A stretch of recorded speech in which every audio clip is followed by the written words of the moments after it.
this channel is about people as well as animals. We need to understand that. I'm a very intelligent person. And as an actual intelligent person, not just somebody who's book smart, I doubt myself quite a bit. When I lost Spike,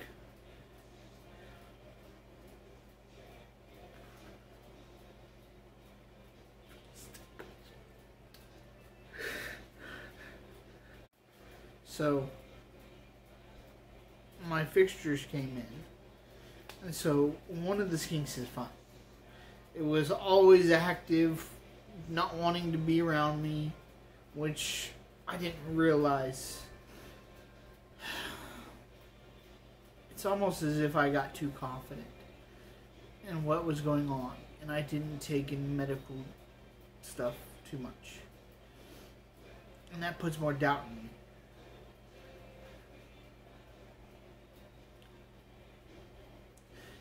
Too much doubt can be tremendously detrimental to a lot of actual intelligent people.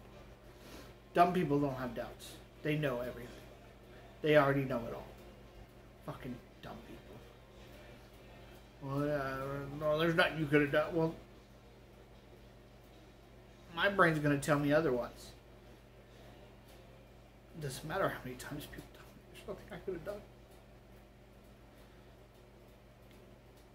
I'm too smart to sit here and not think about what could have been. And I hate the word smart.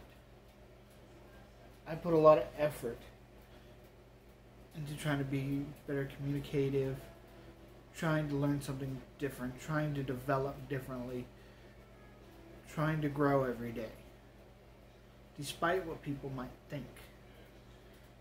I try not to make people feel judgmental. That's a huge task. When you're surrounded by so many people that just don't have doubts because they don't actually put enough thought into the world, that it's struggling. So when I've had 2 animals die on me in the last year. Spike, oh my god, I'm trying not to think about it too much. I was putting together a video for that. My video, how to worm train your bearded dragon. And I want my Spike back. Spike was my boy. Like he was mine. I loved him with Pitch.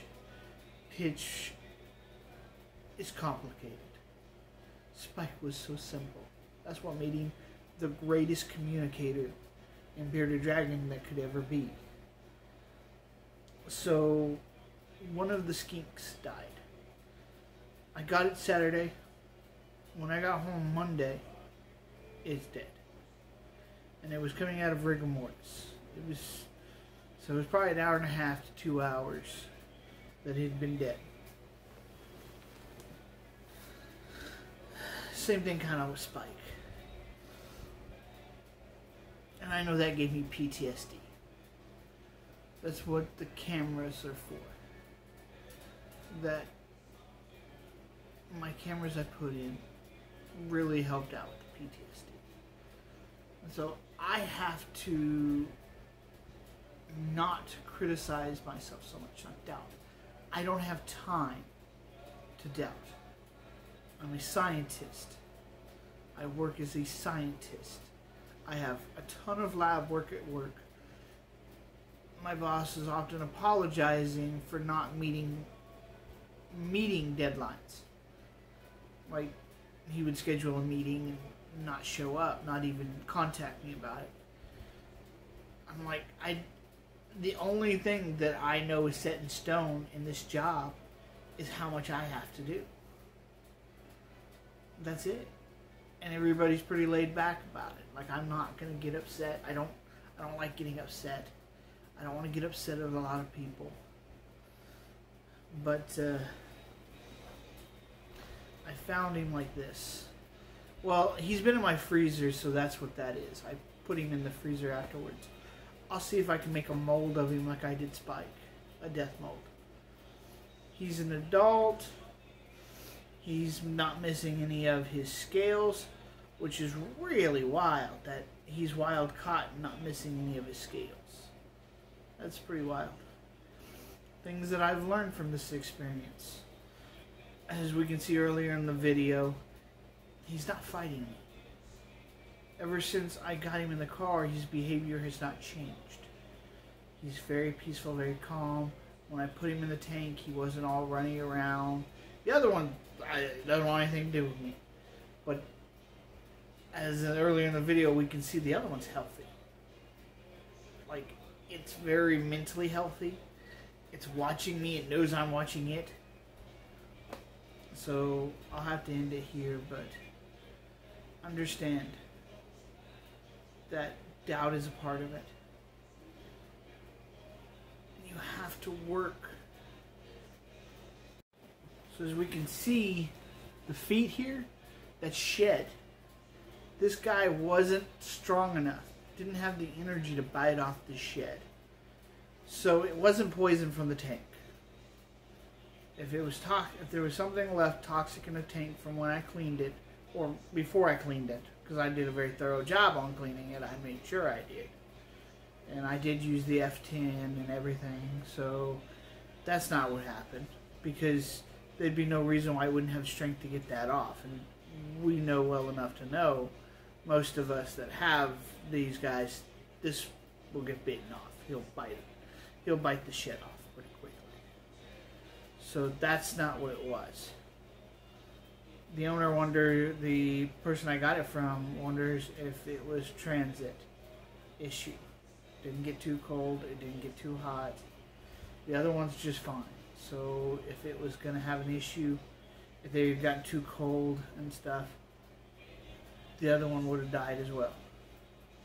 But as you can see earlier in the video, this one doesn't have the strength to fight me.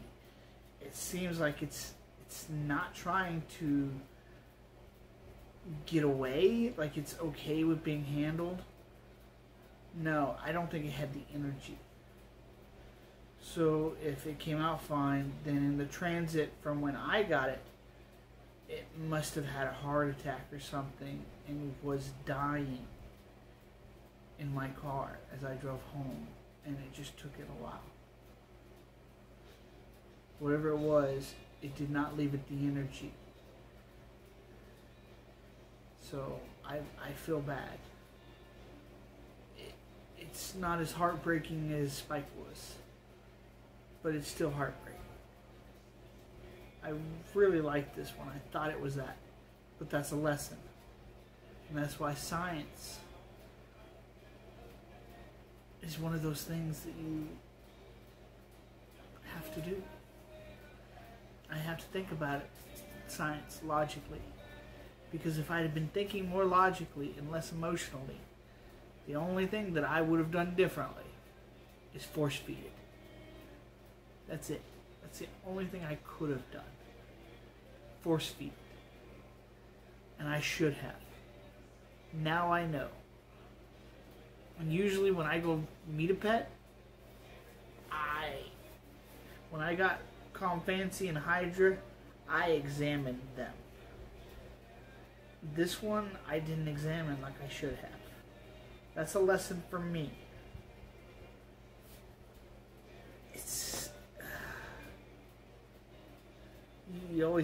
I'm always going to feel like I did something wrong. And the person who sold it to me is probably going to feel like they've done something wrong.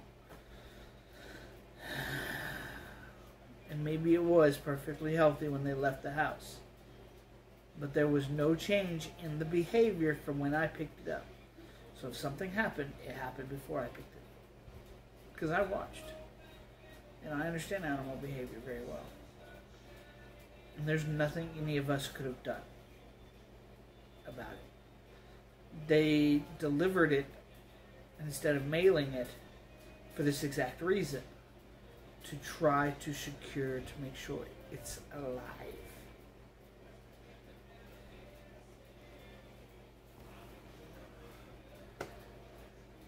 doesn't want. The eyes are just, it's weird. It's creepy. Spike was the same way. Eyes are just partly open. It looks like it's like, oh, well, I'm just about to pop up. And just, but let that be a lesson. If it's not trying to get away from you, when you pull it out, force feed it. Make sure you're getting it hydrated. I did that, but I didn't force feed it. Let's try to give it some extra strength to see if it has strength to survive.